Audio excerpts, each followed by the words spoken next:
산이 거친 들이 초막이나 궁궐이나 내 주 예수 모신 곳이 그 어디나 하늘나라 할렐루야 찬양하세 내 모든 죄 사함 받고 주 예수와 동행하니 그 어디나 하늘나라. 아멘.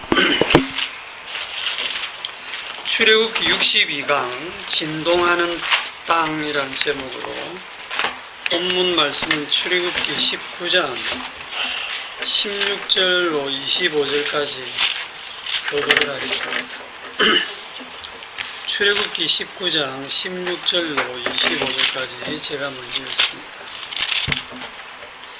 셋째 날 아침에 우레와 번개와 빽빽한 구름이 산 위에 있고 나팔 소리가 매우 크게 들리니 진중에 있는 모든 백성이 다 떨더라. 모세가 하나님을 맞으려고 백성을 거느리고 진에서 나오매 그들이 산 기슭에 서 있는데 시내산의 연기가 자욱하니 여호와께서 불 가운데서 거기 강림하심이라. 그 연기가 온기가마 연기같이 떠오르고 온 산이 크게 진동하며 나팔 소리가 점점 커질 때에 모세가 말한즉 하나님이 음성으로 대답하시더라. 여호와께서 시내산 곧 그 산 꼭대기에 강림하시고 모세를 그리로 부르시니 모세가 올라가매 여호와께서 모세에게 이르시되 내려가서 백성을 경고하라. 백성이 밀고 들어와 나 여호와께로 와서 보려고 하다가 많이 죽을까 하노라. 또 여호와께서 여호와에게 가까이 하는 제사장들에게 그 몸을 성결히 하게 하라. 나 여호와가 그들을 칠까 하노라. 모세가 여호와께 아뢰되 주께서 우리에게 명령하여 이르시기를 산 주위에 경계를 세워 산을 거룩하게 하라 하셨사온즉 백성이 시내산에 오르지 못하리이다. 여호와께서 그에게 이르시되 가라. 너는 내려가서 아론과 함께 올라오고 제사장들과 백성에게는 경계를 넘어 나 여호와께로 올라오지 못하게 하라. 내가 그들을 칠까 하노라. 모세가 백성에게 내려가서 그들에게 알리니라. 시내산 그 높이가 좀 장난이 아닐 건데 모세를 불러서 올라갔더니 바로 다시 또 내려가서 백성들 조심시켜라. 그러고 다시 올라오라. 모세 많이 힘들었겠죠. 그 산에 오르라 내리라.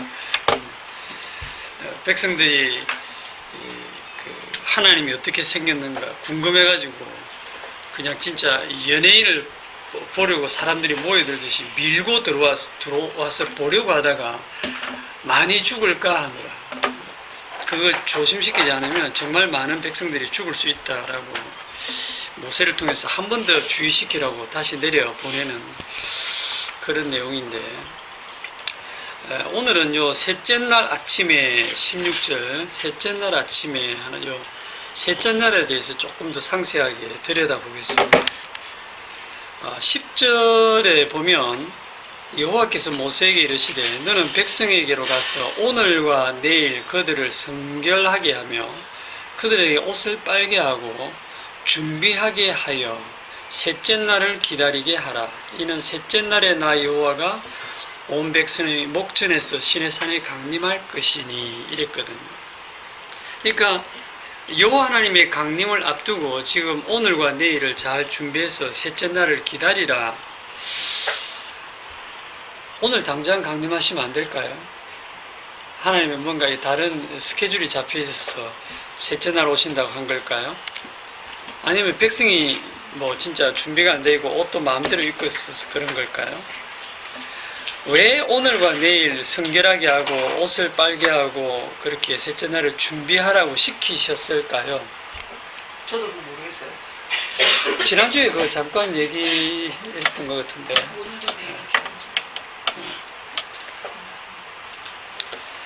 그 의미를 지난주에 얘기했는데 셋째 날 저도 좀 당황했어요. 워낙 대답이 강렬하게 나와서. 사실 우리가 볼 때는 전혀 의미가 없잖아요, 그죠? 왜냐하면 그렇게 준비해 왔으면 셋째 날 뭐 이렇게 하나님을 만날 수 있다든지 그래 돼야 되는데 만날 수 있는 것도 아니면서 가까이도 못 오게 하면서 굳이 뭐 옷을 빨게 하고 성결하게 하고 기다리게 하고 왜 그렇게 하셨을까? 예, 우리들어 율법을 지키지 못할 줄 아시면서도 지키라고 하시는 거랑 비슷해요. 지키지 못할 거 왜 지키라 하시노? 지켜도 그거 어렵다고 하시지도 않을 거고 왜 지키라고 하셨지? 지킬 수도 없고 그 율법을 지킨 자라고 하는 자들이 결국 예수님을 죽이게 되는 그런 내용으로 가게 되는데 그걸 깨닫게 하시는 게 아닌가. 그러니까 인간 쪽에서 하나님께서 옷을 빨게 하고 성결하게 하고 그렇게 셋째 날을 고대하고 기다리라 준비해라 했을 때 인간들은 진짜 하나님을 만날 기대감으로 그렇게 했을 거란 말입니다. 스스로 말씀에 따라서. 그런데 그게 의미하는 게 뭐냐면 인간 쪽에서 행하는 그 무엇으로도 하나님을 만나는 데는 아무런 가치가 없다는 것을 보여주는 거예요. 나 자신이 말씀대로 다 행하고 내 자신을 성결하게 하고 깨끗하게 하는 그 행위 자체가 하나님 앞에 아무 가치가 없다는 뜻입니다. 그 이유가 뭘까 하면 지난주에 본 것처럼 호세아서 6장에 한번 더 찾아보죠. 호세아서 6장 1절.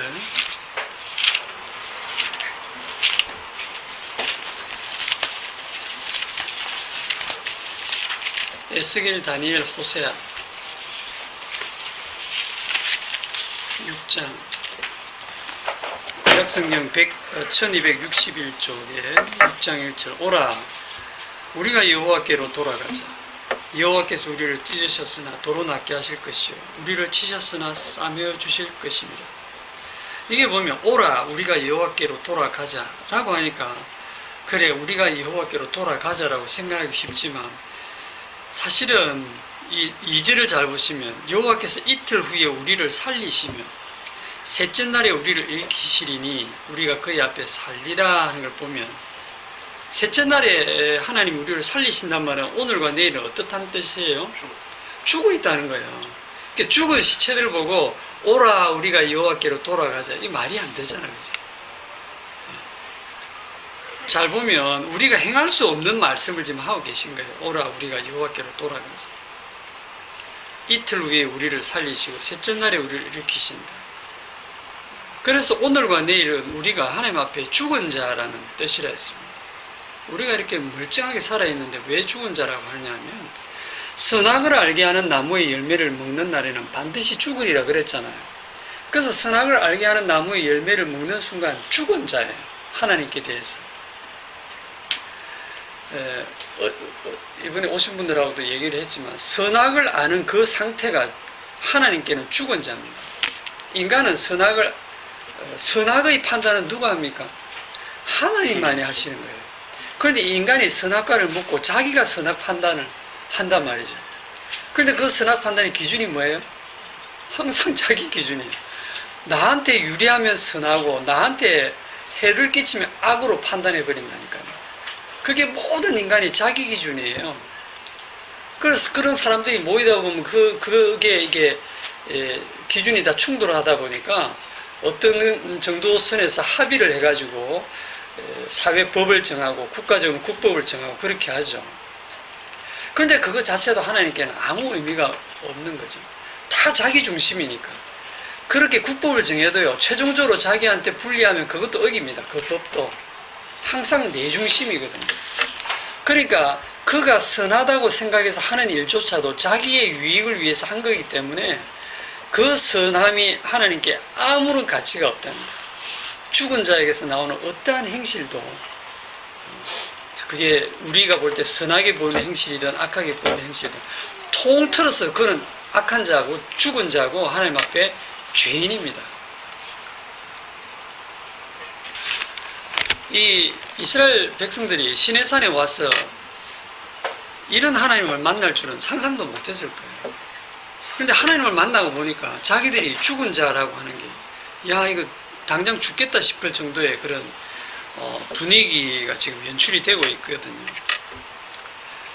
하나님을 만났을 때야 비로소 죽은 자라고 하는 그 모습이 드러나는데, 자, 셋째 날에 살리신다 할 때 우리 다시 구약으로 가서 16절에 셋째 날 아침에 우리를 살리시는 모습, 우리를 살리시는 그 분위기인가를 한번 보세요. 그 살리시는 분위기 같으면 우리들이 이제 주님이 재림하는 그런 광경들을 이렇게 그림으로 그린 걸 보면 참 그 평화롭게 이 구름이 촉하게 깔리는데 천군 천사와 함께 예수님이 중앙에 탁 재림하면서 천사들의 나팔 부는 모습하고 굉장히 평화롭고 아름다워 보이잖아요. 그죠? 뭔가 그런 분위기를 연출하면서 하나님이 이 백성들에게 나타나면 정말 좋을 텐데, 지금 이 분위기가 어떤 분위기입니까? 우레와 번개와 빽빽한 구름이 있고 나팔 소리가 매우 크게 들리고 그 불 가운데서 거기 강림하시고 거기에는 연기가 피어오르고 온 산이 크게 진동을 해요. 온 산 전체가 떨리기 때문에 우리가 뭐 약간 근처에 지진이 나가 이렇게 좀 흔들려도 막 불안해서 잡고 있는데, 온 지금 땅이 흔들리니까 백성들이 그 진동에 떨면서 엎드린단 말입니다.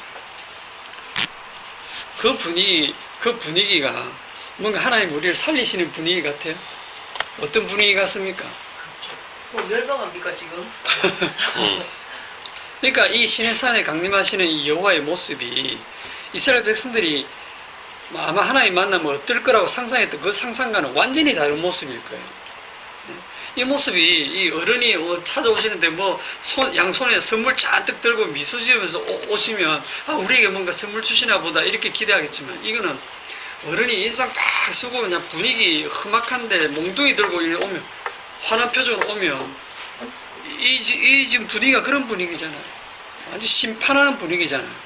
백성들이 그냥 달달 떨려 두렵고, 심지어 모세조차도 심히 두렵고 떨린다라고 고백을 했거든요. 이게 어떤 모습이냐면 결국 불 가운데 강림하시고 온 땅을 진동시키면서 강림하신다는 뜻은 뭐냐면 이 세상을 진동시키죠. 진동시킨단 말은요, 땅을 없애버린다는 뜻입니다. 그걸 지금 맛배기로 이렇게 좀 흔들어 주는 거예요. 막 흔들어 주는. 진동시켜서 땅을 진동시키고 거기에 불 가운데로 이렇게, 불은 다 소멸시키는 거잖아요. 불로 임하신다는 것은 이분이 어떤 분으로 지금 임하느냐면 심판하시는 분으로 임한다 이런 뜻입니다. 심판하러 임하는데 그 심판주 앞에 설 자가 누구냐라고 하는 거죠. 그 심판주 앞에 섰을 때 이들은 다 죽은 자가 되는 것이고, 그런데 이들이 누구냐면 하나님이 택한 이스라엘 백성이거든요. 이스라엘 백성이 이렇게 죽을 자라고 하면 나머지 모든 민족들은 뭡니까? 마땅히 죽을 자죠.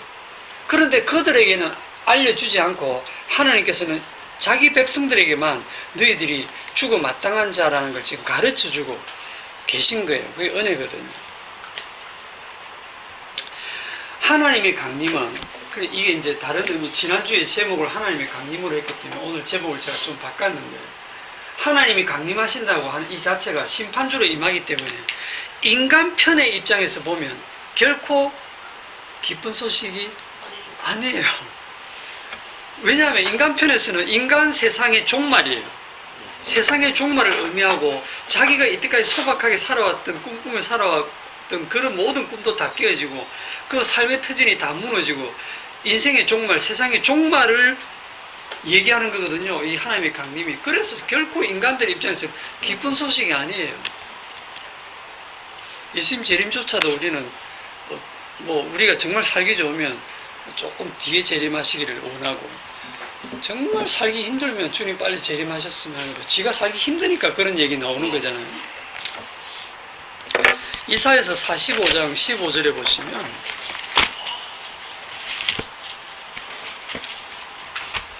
구약성경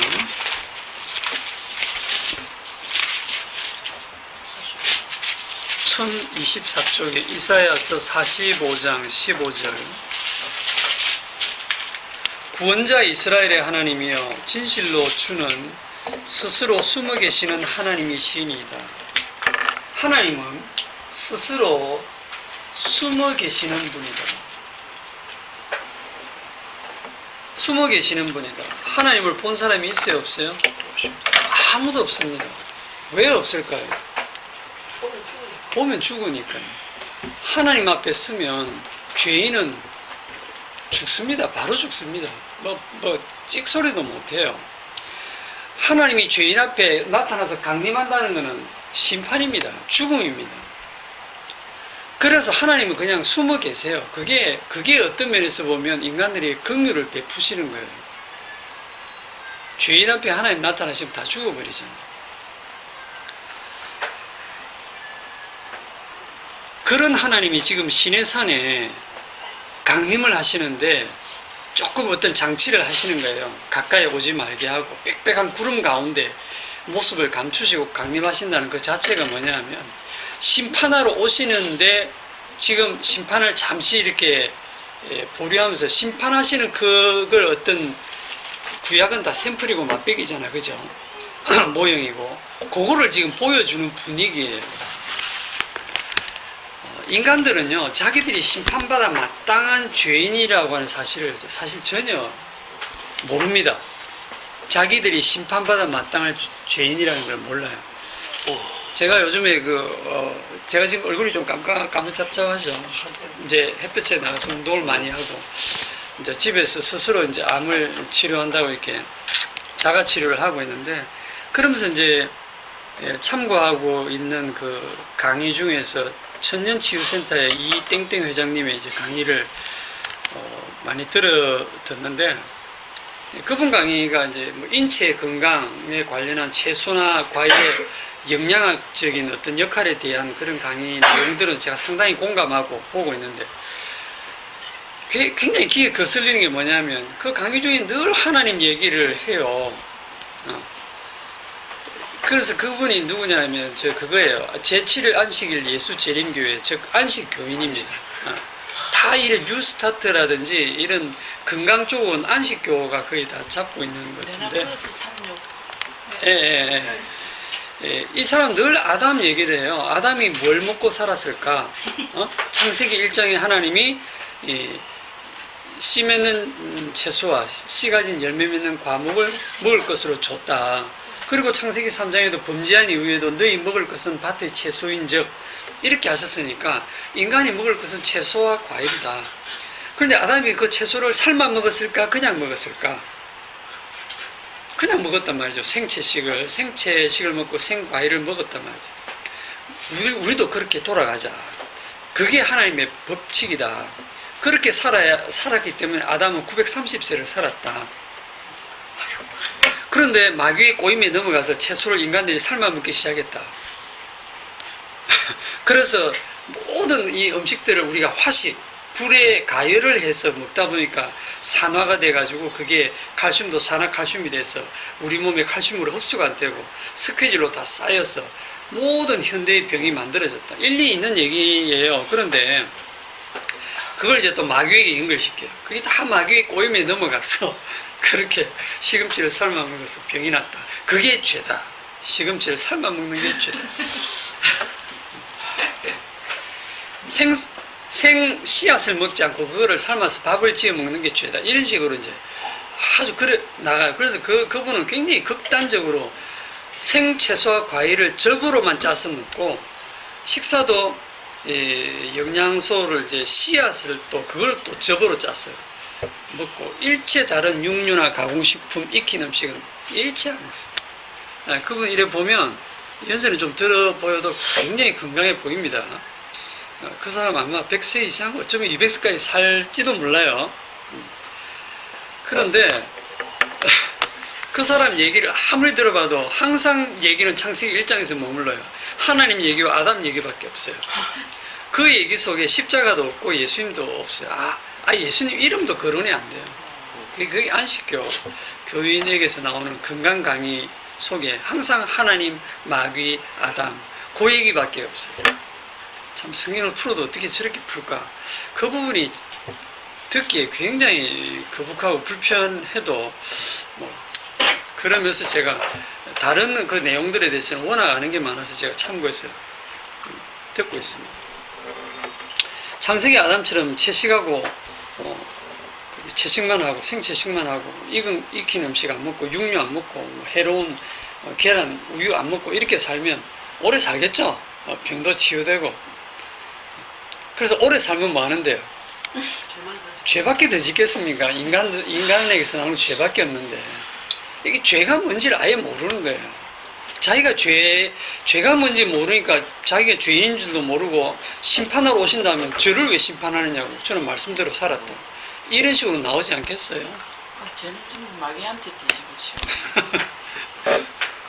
그러니까 이제 우리가 그렇게 시금치를 삶아 먹고 모든 음식을 익혀서 먹으면서 우리 속에 그렇게 독소가 쌓이고 병이 들고 하는 거를 마귀가 그렇게 꼬여서 하는 것이고 하나님은 굉장히 안타까워하신다는 거지.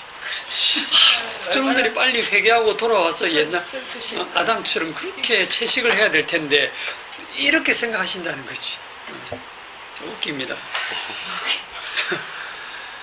홍수 이전에 그 사람들은 다 900세 이상 살았어요. 그죠? 거의 1000년 가까이 살았는데 홍수 이후에 수명이 400세 정도로 다 절반으로 수명이 떨어집니다. 홍수 이후에 하나님이 육식을 허락해요. 육식을 허락하는 이유가 사실은 어떤 의미에서는 죄로 너무 고생하지 말고 빨리 죽어라 이런 의미도 있습니다. 너무 900년 동안 죄 지으면서 그래 고생하면서 살 거 뭐 있노? 고기, 닭고기, 쇠고기 뭐 육식을 하면서 맛있게 먹고 맛있게 처먹고 빨리 죽어. 그런 의미도 있거든요. 근데 이제 집사람이 900년 살 가망 있다.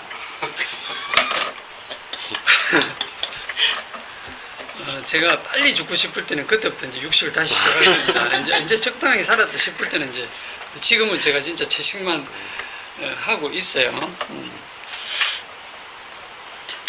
그래서 이제 먹거리도 변했고 홍수 이후에 환경에도 엄청난 변화가 와서 땅이 심판을 받고 저주를 받기 때문에 과일이나 채소 옛날하고 달라졌고 그때보다도 지금은 환경이 더 나빠졌죠.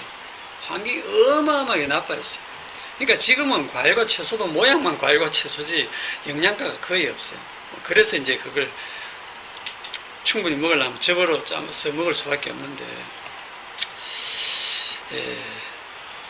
온갖 병에 시달려서 일찍 죽는 것도 복입니다. 그런데 그런 독을 마셔도 오래 사는 사람도 오래 살아요. 다 하나님께서 필요하면 살리시고 빨리 죽이시고 싶으면 빨리 죽이시고 그래 하십니다.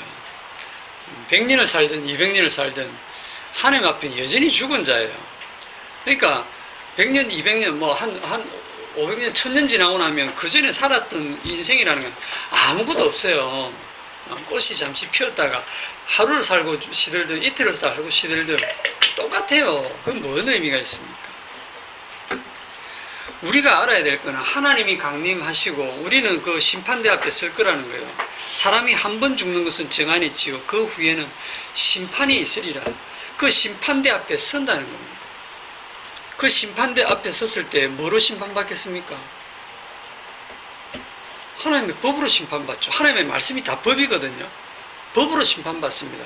그러면 그 법으로 심판받으실 때 그 법으로 심판하실 때 그 법에 대해서는 용서가 없어요. 그걸 하나님의 거룩함이라고 합니다. 하나님의 거룩.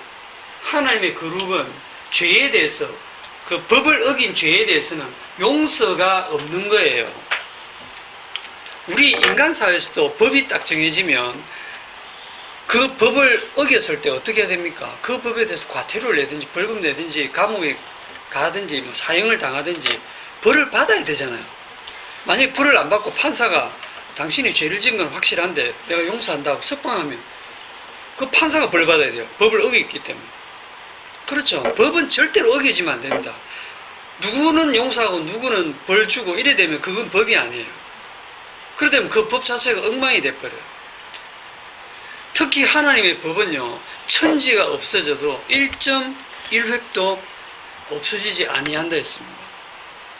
그래서 성경에 여러 군데 각 사람이 행한 행위대로 심판한다 이 말씀이 계속 있는 거예요. 네 행한 대로 이 법에 근거해서 심판한다. 그럼 그 심판의 결과는 뭘까요? 죽음밖에 없어요. 그 죄에 대한 결과는 지옥밖에 없습니다. 그게 하나님의 진노입니다. 그 하나님의 진노는 정말 무시무시합니다. 용서가 없어요.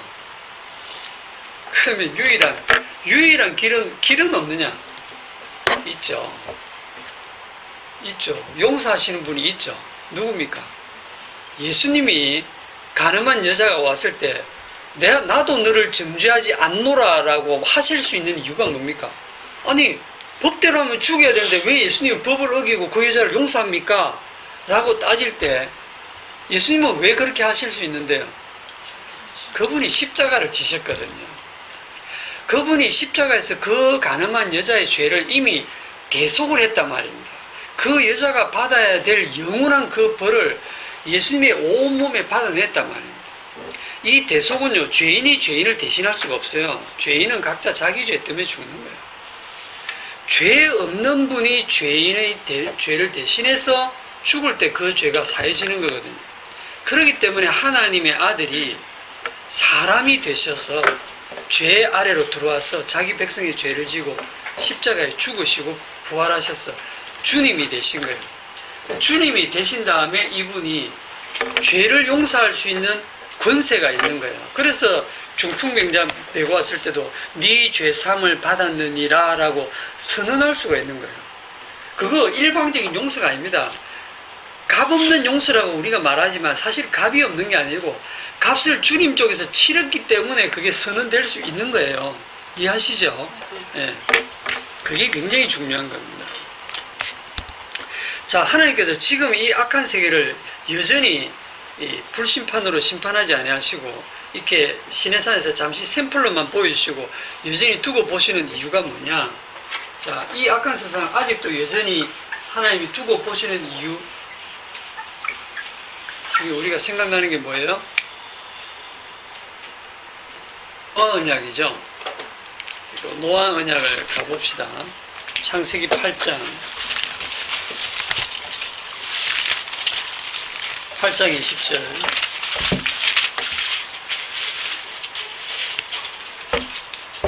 창세기 8장 20절. 노아가 여호와께 제단을 쌓고 모든 정결한 짐승과 모든 정결한 새 중에서 제물을 취하여 번제로 제단에 드렸더니 여호와께서 그 향기를 받으시고 그 중심에 이르시되 내가 다시는 사람으로 말미암아 땅을 저주하지 아니하리니 이는 사람의 마음이 계획하는 바가 어려서부터 악함이라. 내가 전에 행한 것 같이 모든 생물을 다시 멸하지 아니하리니. 자, 이 말은 창세기 6장에서는 사람이 어려서부터 악하기 때문에 홍수 심판으로 다 멸했죠. 노아 8식구 외에는. 노아 8식구는 은혜를 입었고, 그런데 노아 8식구도 여전히 죄인이에요. 그들에게서 인류가 다시 번성했을 때 그들도 역시 여전히 사람의 마음에 계획하는 뭐 어렵서부터 악하기 때문에 또 홍수 심판을 하게 되면 계속 홍수 심판을 해야 되겠죠. 그런데 이제 그렇게 안 하겠다는 거예요. 그 사람들의 그 죄로 인해서는 심판하지 않겠다는 거예요. 그냥 무슨 짓을 하고 살아도 22절에 땅이 있을 동안에는 여기 땅이 있죠. 땅이 있을 동안에는 심음과 그둠과 추위와 더위와 여름과 겨울과 낮과 밤이 쉬지 아니하리라. 인간들이 뭔 짓을 해도 내일 해가 또 떨크고, 여름이 오고 겨울이 오고 사계절이 변하고 다 한단 말입니다. 그래서 이 자연은 전혀 변동 없이 움직이는 것처럼 보여지죠. 사람이 무슨 짓을 해도. 이게 노아 언약이라고 부르고, 이 노아 언약을 다른 말로 보존 언약이라고도 부르고, 그대로 보존하겠다. 그런데 이 시내산에 와서 하나님이 새로운 언약을 주십니다. 그걸 시내산 언약이라고 하죠. 율법을 주실 때 시내산 땅이 진동을 합니다. 땅이 진동한다는 것은요, 노아 언약이 이제 변경된다는 뜻을 갖습니다. 언약의 갱신입니다. 이 땅이 흔들린다라고 하면 우리는 다 땅에 발을 딛고 살고 있어요. 땅이 흔들리지 않고 항상 가만히 있고, 그래서 우리는 이 땅에 발을 딛고 살고 땅에다가 기초를 깊이 박아서 집을 짓고 살잖아요. 그리고 이 땅에 일어난 자연 현상들이 항상 규칙적이고 안정적으로 돌아가기 때문에 우리는 불안하지 않고 안정감을 갖고 사는데, 만약에 이 땅 전체가 흔들린다면, 지진에 의해서 조금만 흔들려도 불안한데 이 땅이 막 흔들려서 갈라지고 사라져 버리게 된다면 어떻게 됩니까? 우리의 삶의 모든 기반이 무너지는 거잖아요. 시내산에서 하나님이 땅을 흔드시는 것은 더 이상 이 땅이 영원하지 않다는 것을 지금 미리 맛배기로 샘플로 보여주고 계신 거예요. 그러면서 노아 언약을 갱신을 하는데, 그럼 노아 언약이 갑자기 왜 갱신됩니까? 라고 묻는다면, 사실 이 노아 언약의 당사자가 누구냐면 노아가 아닙니다. 노아 언약의 당사자는 일방적으로 여호와 하나님이 말씀하셨죠.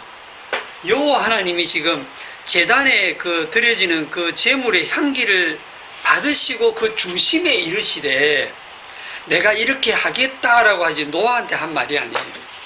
그 읽어보시면 내가 다시는 이렇게 하지 아니하리라 라고 스스로 언약을 하시죠. 이 구약의 이 여호와 하나님이 누구냐면 예수님입니다. 예? 이분이 예수님이에요. 이분이. 그런데 언약의 당사자인 이 예수님이 이 땅에 오셨어요. 오셨는데 이 땅이 어떡합니까? 그 예수님을 영접하지 않고 알아보지도 않고 그 예수님을 배척하고 미워하고 결국 십자가에 못 박아서 죽여버리죠. 언약의 당사자를 죽여버린 땅입니다. 그럼 이 언약이 더 이상 유효하겠어요? 아니에요. 언약의 당사자를 죽여버린 땅이기 때문에 이제 그 땅은 더 이상 있을 이유가 없다. 끝났다라는 겁니다. 이 땅은 이제 끝났다라고 하나님은 선언하시는 거예요.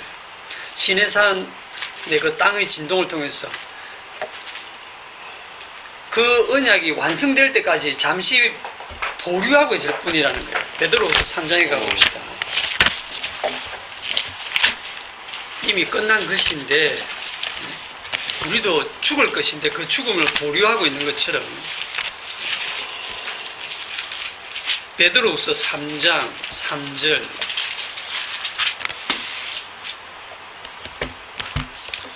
먼저 이것을 알지니 말세에 조롱하는 자들이 와서 자기의 정욕을 따라 행하며 조롱하여 이르되 주께서 강림하신다는 약속이 어디 있느냐. 조상들이 잔 후로부터 만물이 처음 창조될 때와 같이 그냥 있다 하니. 자, 굉장히 오랜 세월이 지나고 예수님이 재림한다, 강림하며 이 세상 멸망한다, 그렇게 복음이 전해졌는데 세월이 뭐 몇천 년이 지나도 아무 일 없거든요. 몇백 년이 지나도 아무 일이 없거든요. 그러니까 이제 말세에 이제 조롱하는 자들이 나타나는 거예요. 아무것도 없네? 네, 아무 일 없네? 그렇게 조롱하니까 15절 이는 하늘이 옛적부터 있는 것과 땅이 물에서 나와 물로 성립된 것과 또 하나님의 말씀으로 된 것을 그들이 일부러 잊으려 함이로다. 또 이로 말미암아 그때의 세상은 물의 넘침으로 멸망하였으되 이제 하늘과 땅은 그 동일한 말씀으로 불사르기 위하여 보호하신 바 되어 경건하지 아니한 사람들의 심판과 멸망의 날까지 보존하여 두신 것이라. 하늘, 이 땅과 땅뿐 아니라 하늘까지, 이제는 하늘까지. 옛날에는 그 땅에 물이 넘쳐서 멸망했는데 이제는 하늘과 땅 전체를 불사르기 위해서 보존하고 있다. 불로 심판하기 위해서 보존하고 있다. 시내산에 여호와께서 강림하실 때 불 가운데 강림하시고 땅을 막 흔들시잖아요. 그걸 지금 보여주고 계신 거예요. 네? 사랑하는 자들아, 주께는 하루가 천년 같고 천년이 하루 같다는 이 사실을 잊지 말라. 우리는 천년이 너무 지루하지만 하나님께는 하루와 같다. 천년이 하루 같다. 하나님께는 시간에 대한 그게 없어요. 시간에 매여 있는 분이 아닙니다. 다만 우리를 향해서 오래 참으시고 계신 거예요.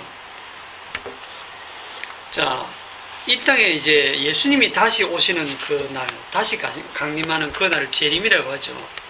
그 재림에 대한 예언이 신약 성경 요한계시록에 또 여러 군데 있지만 요한계시록 6장을 봅시다.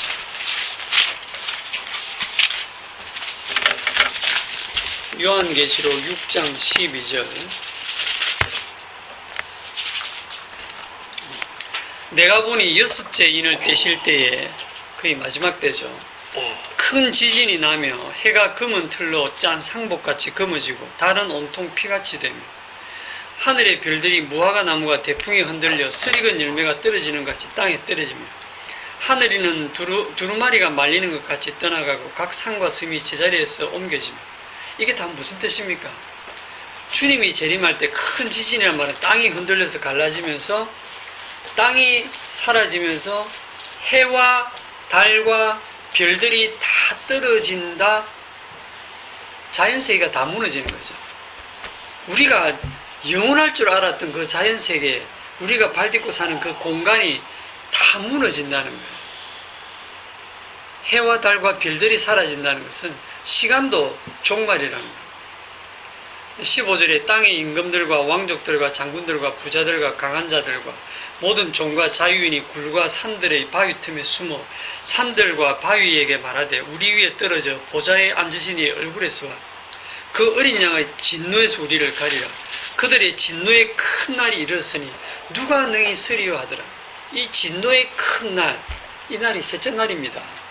시내산에 여호와께서 강림하시면서 샘플로 보여주는 그 셋째 날, 그 시내산에 그 강림하시는 그 여호와의 진노로 인해서 땅이 진동하고 불이 붙어 있는 거기에, 그걸 샘플로 보여주는 것이고, 요한계시록은 이제 마지막 날을 지금 보여주고 있는 거죠. 이런 샘플 맛배기를 먹어보고 맛있으면 사 먹으라. 맛배기를 써보고 좋으면 쓰시라. 이것처럼 맛배기 보고 정신 차리라는 거예요. 시내산 이 강림하시는 이 장면을 읽으면서 아, 마지막 날 하나님께서 불로 이 세상을 다 심판하시는구나. 자기 백성들 보고는 미리 알아라는 거예요. 그냥 하나님이 강림하시는데 그냥 내려오시면 밋밋하니까 나팔 불고 연기 피우고 천둥 번개 치고 막 땅 흔들면서 좀 뭔가 간지나게 폼나게 강림하시려고 그러는 게 아니고, 장난하시는 게 아니고, 이 장난이 아니잖아요 지금. 하나님의 강림 자체가 이 땅에서는 무슨 의미냐, 이 세상의 종말이고 심판이라는 것을 말씀하기 위해서 그렇게 임하시는 것입니다. 그리고 이 불붙는 산과 진동하는 이 땅, 이 시내산에서 이제 뭐가 나오느냐 하면, 어떤 말씀이 내려오느냐 하면 모세가 율법을 받아서 내려오죠. 그렇죠. 율법 또는 다른 말로 계명. 이게 왜 주어집니까 이게? 그 앞에 백성들이 뭐라고 했냐면 우리가 다 지키겠나이다, 우리가 여호와의 말씀을 다 지켜 행하겠나이다 라는 거기에 대한 하나님의 조치로서 그래 이 율법 다 지켜봐 하고 주시는 거예요. 그리고 이거는 이미 법으로 하나님이 선포하고 주셨기 때문에 이 법은 사라지지 않습니다. 이 법대로 철저하게 온 세상을 심판하시겠다는 거예요. 하나님은 이 하신 말씀을 절대 취소하고 거두지 않습니다. 신약에 와서도 예수님이 오셔가지고 구약의 법을 없앤 게 아니고, 야 구약에 살인하지 말라 그랬지, 그 법은 잘못된 거 이래 안 하십니다. 살인하지 말라 그랬지, 그러나 나는 너희에게 말하노니 형제를 미워하는 자마다 이미 살인한 자야. 구약에 간음하지 말라 그랬지, 너 간음 안 했다고? 여자를 보고 업욕을 품은 자마다 이미 마음에 간음한 거야 하고, 이 구약의 법을 이제 마음으로까지, 마음에 그 품기만 해도 그게 동기가 돼서, 너 환경이 안 주어져서 그렇지, 너 그런 환경만 주어지면 너 충분히 살인할 자고 충분히 간음할 자이기 때문에 하나님 입장에서 볼 때는 너는 이미 살인자요, 너는 이미 간음자요, 너는 이미 폭행한 자요, 너는 거짓말장이요, 부모를 거역한 자요, 우상 숭배한 자라는 거예요. 이 법에서 자유로울 사람이 어디 있습니까? 아무도 못 빠져나가요. 이 심판 앞에 설 자가 없어요. 그런데 이스라엘 백성들은 아멘, 우리가 다 지키겠습니다. 뒤에 가서 또 얘기합니다. 이 법대로 우리가 살겠습니다. 그럼 살아보라. 자, 그런데 우리가 알아야 될 게 뭐냐면, 노아 언약과 그 다음에 이 시내산에서 이 이 언약, 요걸 우리가 사실은 통틀어서 구약이라고도 부르죠. 시내산 언약이 주어지는 요 중간에 언약이 하나 더 있었어요. 무슨 언약? 요 사이에 언약이 하나 있었는데. 아브라함. 그렇죠. 아브라함의 언약이 있었어요. 아브라함 언약이 있었습니다. 요 언약을 사람들이 잘 놓쳐버리거든요. 아브라함 언약이 뭡니까? 창세기 12장에 딱 보시면 아브라함 언약. 너를 창세기 12장. 축복하는 자를 내가 축복하고 저주하는 자를 아브라함 저주하고. 언약이 상당히 특이합니다. 창세기 12장 2절. 내가 너로 큰 민족을 이루고 네게 복을 주어 네 이름을 창대하게 하리니 너는 복이 될지라. 구약 옛날 성경에는 너는 복의 근원이 될지라. 3절 다 같이 시작. 너를 축복하는 자를 자에게는 내가 내가 복을 내리고 너를 저주하는 자에게는 내가 저주하리니 땅의 모든 족속이 너로 말미암아 복을 얻을 것이니라 하시니라. 복의 기준이 누구? 아브라함을 복의 기준으로 딱 삼아가지고 복과 저주를 우리가 시내산 언약을 읽어보면 율법을 딱 주시고 내가 복과 저주를 너희 앞에 둔다. 너희가 이 법을 지키면 나가도 복을 받고 들어가도 복을 받고 뭐 떡반죽이 복을 받고 너희 우양이 복을 받고 막 그래 얘기하잖아요. 그죠? 그러나 너희가 이 법을 지키지 않으면 너희는 나가도 복을 받고 들어가도 복을 받고 저주를 받고 그냥 완전 저주 속에 살 것이다 하고 복과 저주를 너희 앞에 두노니 너희가 이걸 택해라 라고 얘기를 합니다.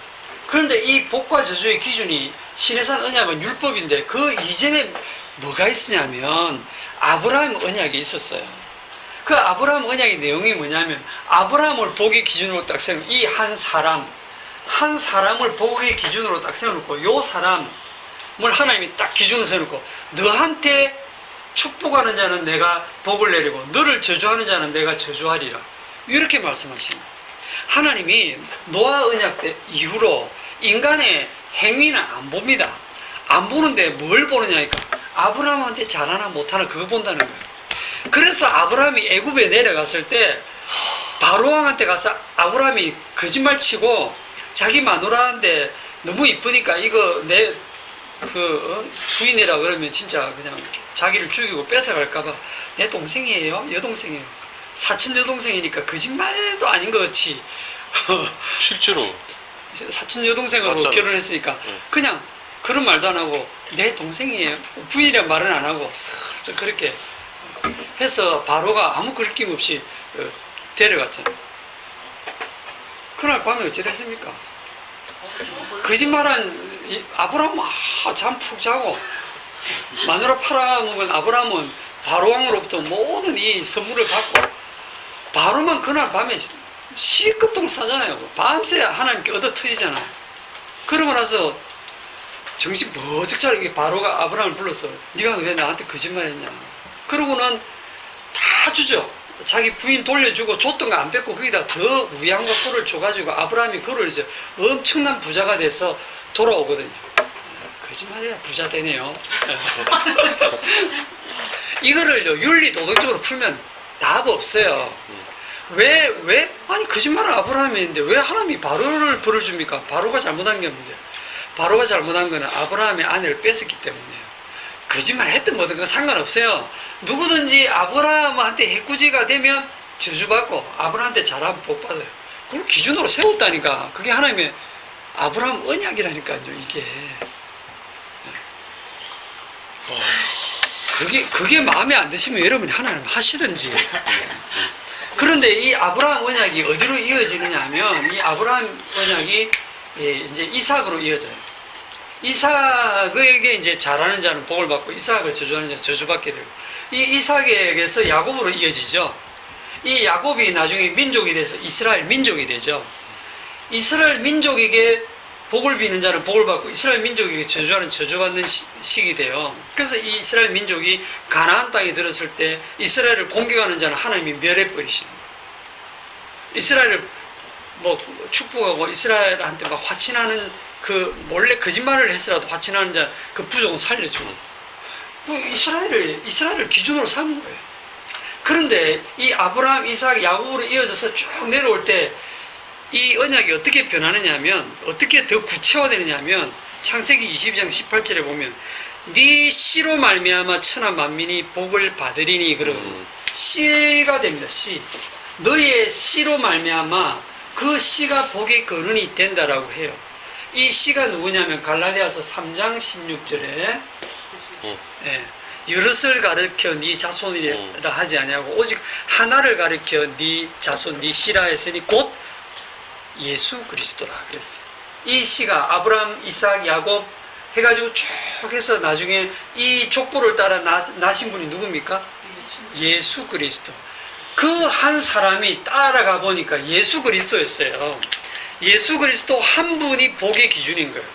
그러면 정말 신기하게도 이 예수 그리스도로 인해서 아브라함도 복을 받았고 이삭도 복을 받았고 야곱도 복을 받은 게 되는 거예요.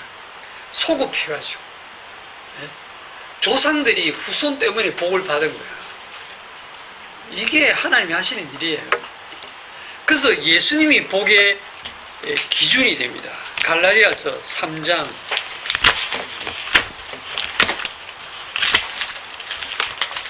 갈라디아서 3장으로 가서 갈라디아서 3장 15절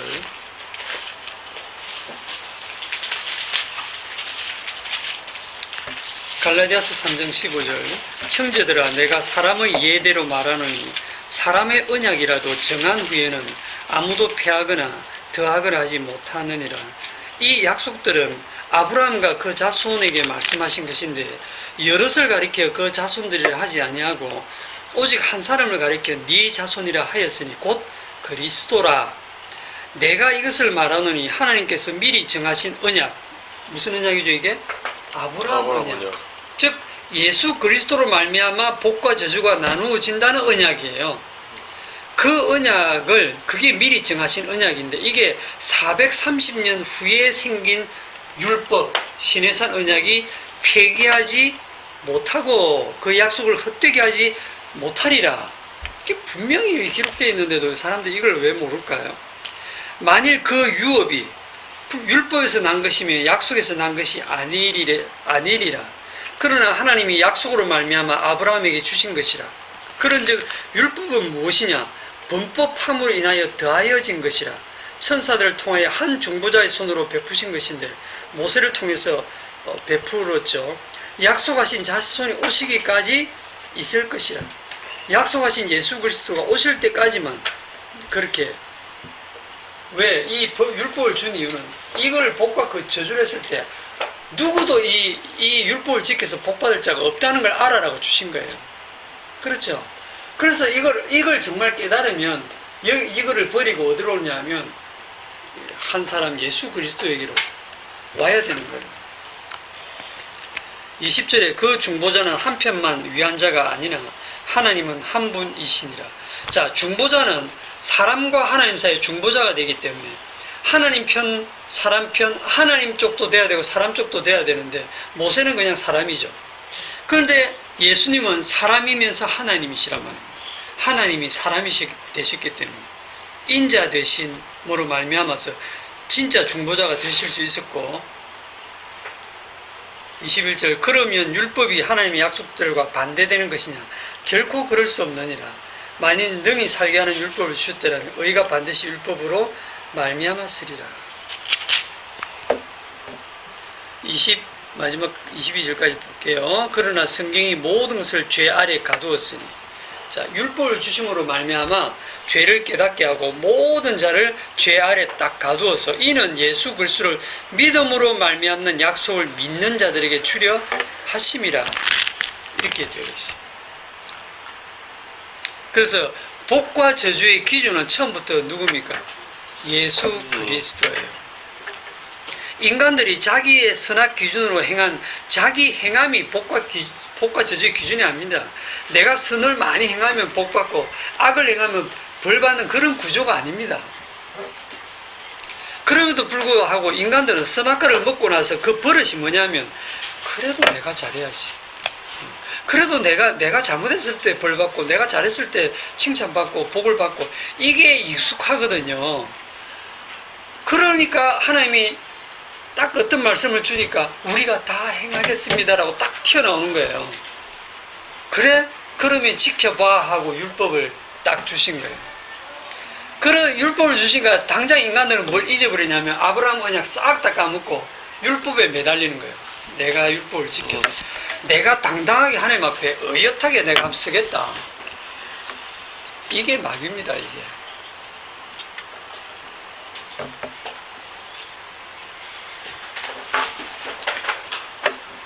그래서 율법을 열심히 지킨 자들이 뭐합니까 나중에? 살인. 결국은 복의 근원이 예수님을 죽이잖아요. 누가 예수님을 죽였나요? 유대인들만 예수님 죽였습니까? 바리새인들만 죽였어요? 우리는 그때 안 태어났어요? 우리가 다 그들 안에 있습니다. 그들이 인류의 대표입니다. 대표.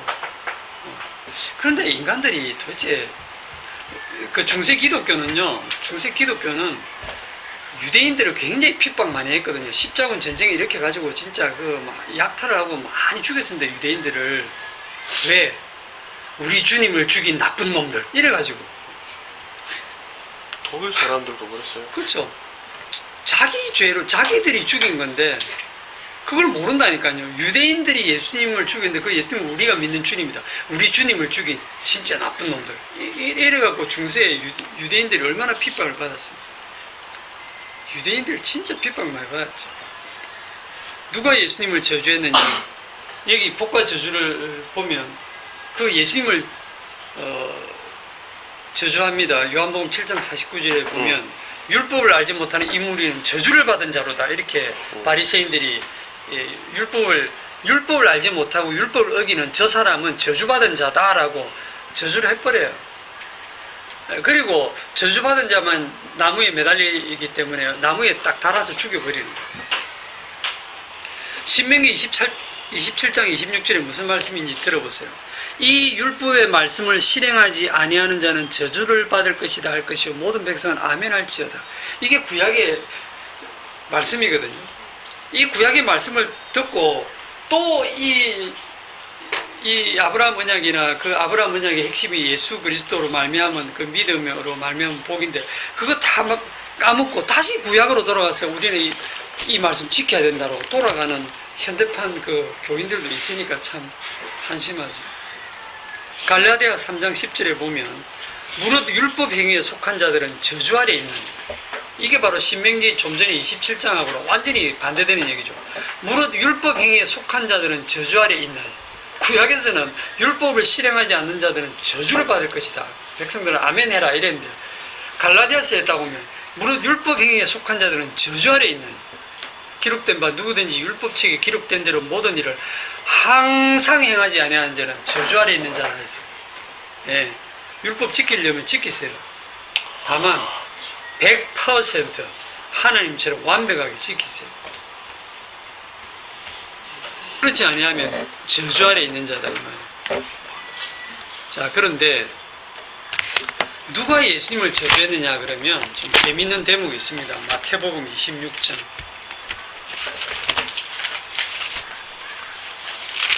마태복음 26장 69절.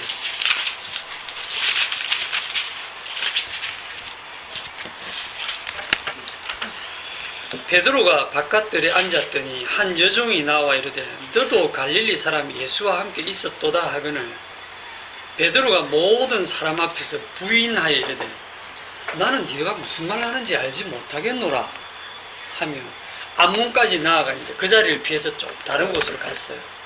다른 여종이 그를 보고, 여종들이 왜 이래 많아? 그를 보고 거기 있는 사람들에게 말하되 이 사람은 나사렛 예수와 함께 있었도다. 나 이 사람 본 적이 있다. 이런 식이죠. 하며 베드로가 이번에는 맹세를 합니다. 맹세하고 또 부인하여 이르되 나는 그 사람을 알지 못하노라 하더라. 조금 후에 곁에 섰던 사람들이 나와 베드로에게 이르되 너도 그 진실로 그 도당이라 네 말소리가 너를 표명한다 하거늘. 24절 다 같이 시작. 저가 저주하며 맹세하여 가로되. 24절. 74절. 74절 미안합니다. 그가 저주하며 맹세하였거든. 내가 그 사람을 알지 못하노라 하니 다이 울더라. 여기 지금 뭐합니까? 저주하며 맹세하죠. 누구를 저주했겠습니까? 저 사람 모른다고 예수를 저주했겠죠.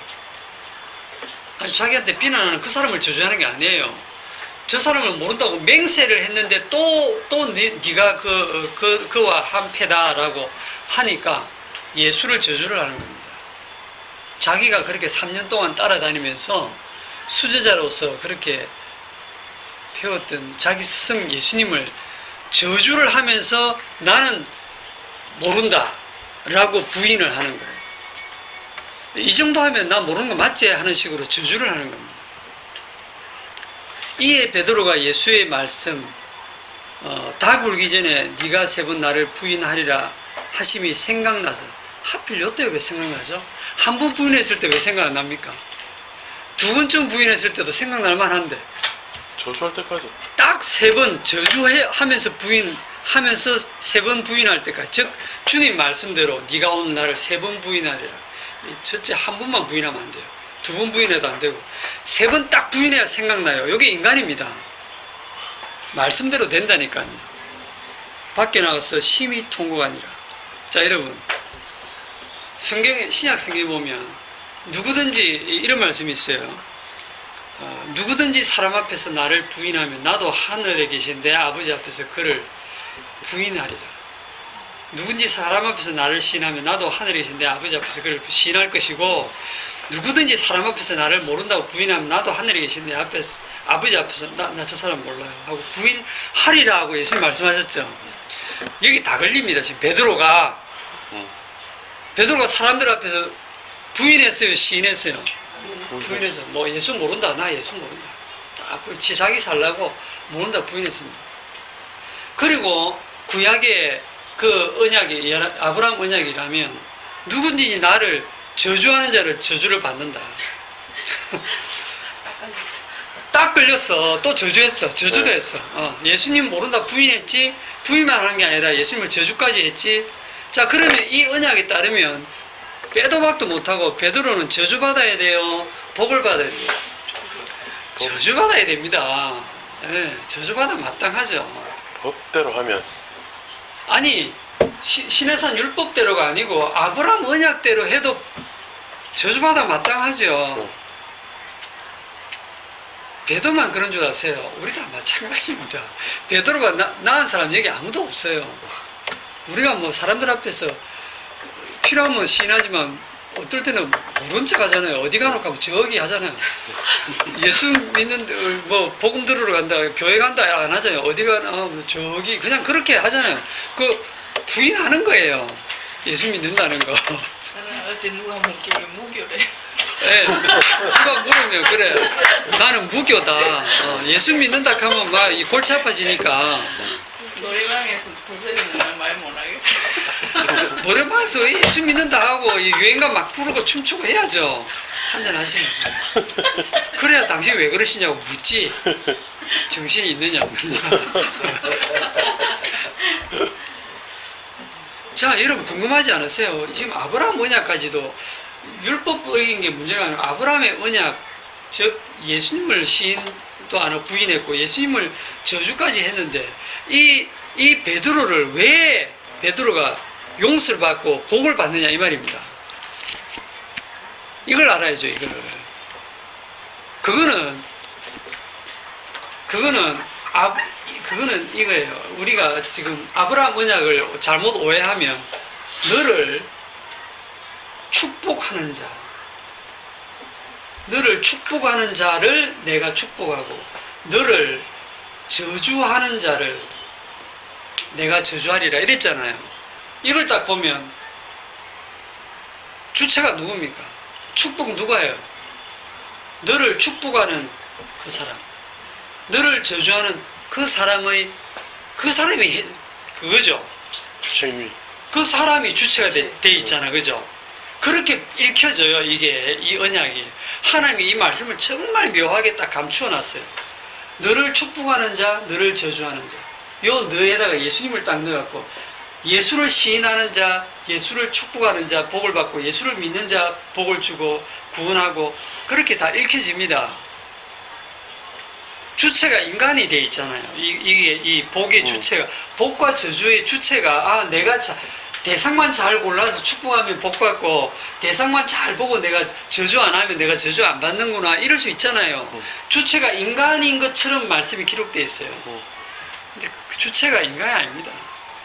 주체, 그 주님이 누구냐면 주님이 따로 계세요. 예수님이 주님입니다. 십자가 지신 그분이 심판 주님이 되셨어요. 그분이 주님이 되셔가지고 그분이 가늠하다가 현장에 잡힌 여자가 왔을 때 사람들이 법대로 하면 돌로 치라 했는데 당신은 어떻게 할 겁니까? 했을 때 예수님이 바닥에 글을 쓰시다가 조금 진정된 다음에 너희 중에 죄 없는 자가 먼저 돌로 쳐라. 노인부터 어린아이까지 다 돌을 하나씩 내리고 갔잖아요. 그죠? 너희 중에 죄 없는 자가 돌로 치라는 이 하나님의 말씀이 그 사람들 양심에 확 박힌 거예요. 죄 없는 자가 아무도 없었던 거예요. 누구도 그 여자를 정죄할 자격이 없었던 거예요. 심판할 자격이. 유일하게 심판할 자격이 누가 있습니까? 예수님 뿐이죠. 예수님이 돌 들어서 치면 됩니다. 예수님이 그 여자를 돌로 치고 법대로 죽여야 돼요. 하나님의 말씀의 법대로 죽여야 됩니다.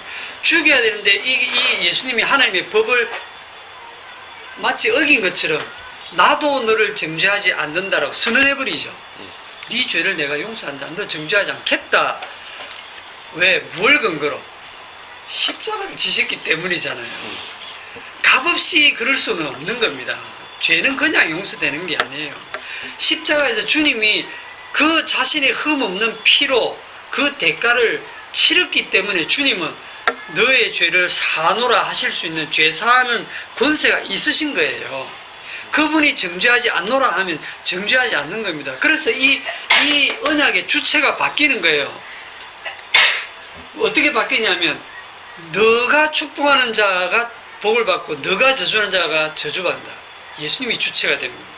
예수님이 복을 주는 자 복을 받고 예수님이 저주하는 자 저주받는 거예요. 주체가 주님께로 바뀌는 겁니다. 그게 복음이에요. 우리한테 달려있지 않습니다. 시간이 많이 가서 뒷부분에 좀 많이 있는데 생략하고 정리를 하겠습니다. 마지막으로 밥 먹고 하죠. 예? 밥 먹고 하죠. 히브리서 12장 지난주에 봤던 말씀으로 정리를 하겠습니다.